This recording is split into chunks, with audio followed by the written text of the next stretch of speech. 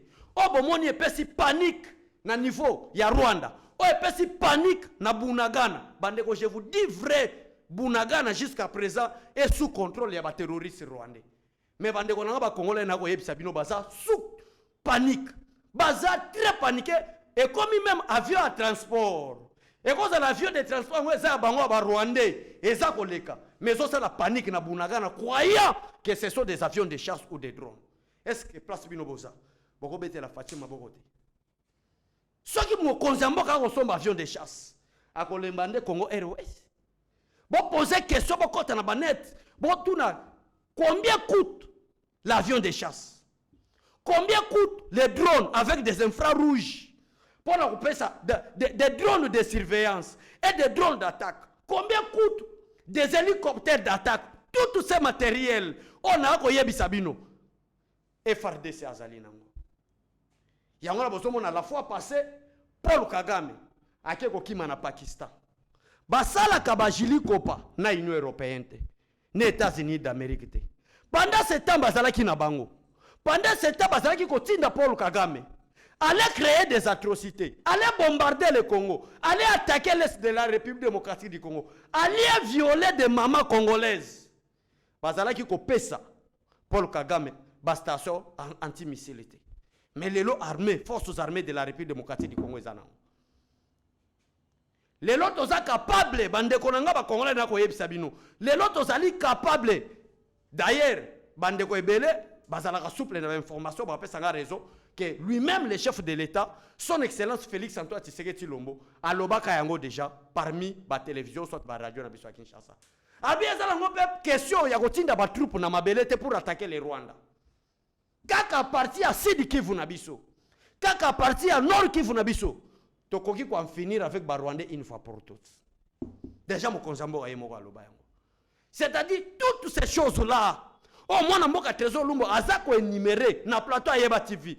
Forces armées de la République démocratique tozali na yango.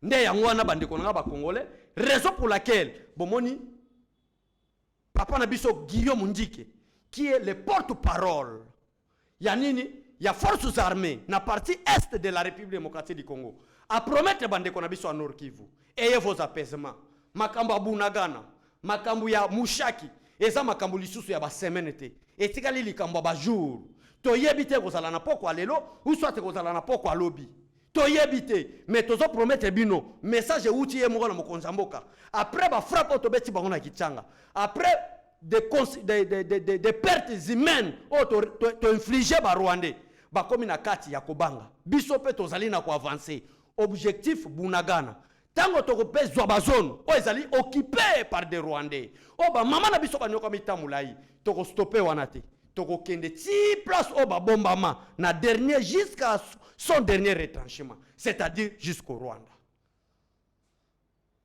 Wana eza maloba porte-parole.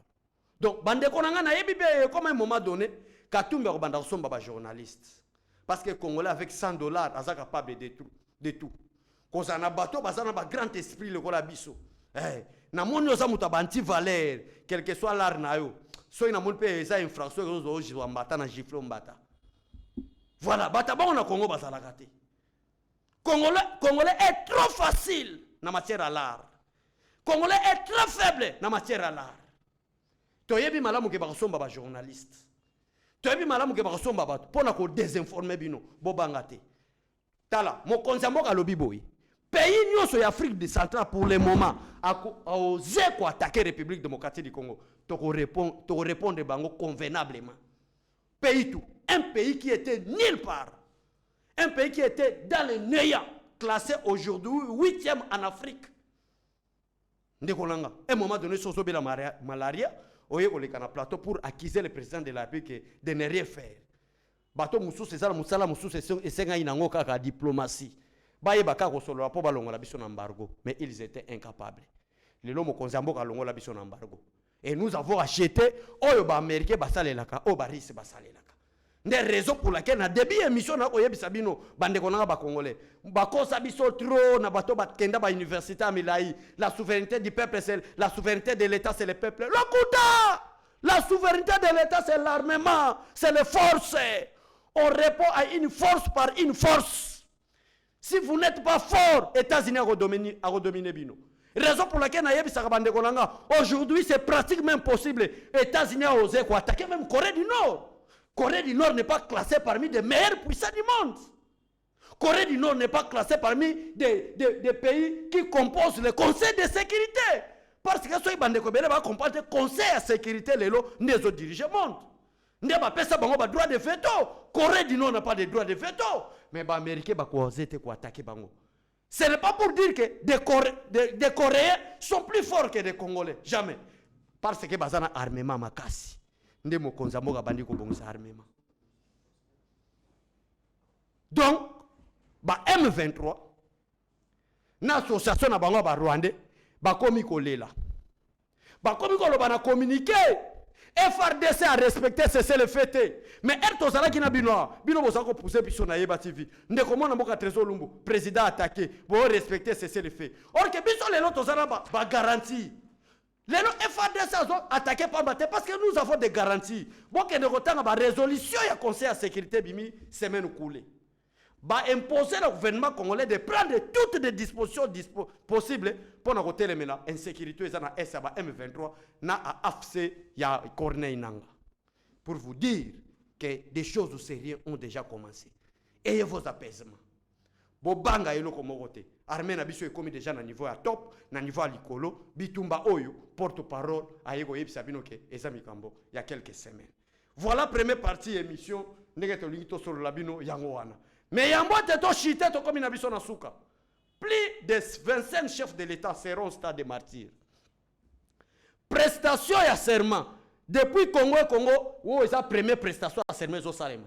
Même au Fatia Salaki en 2018, ils ont comédie à prestation à serment. Vraie prestation à serment yango.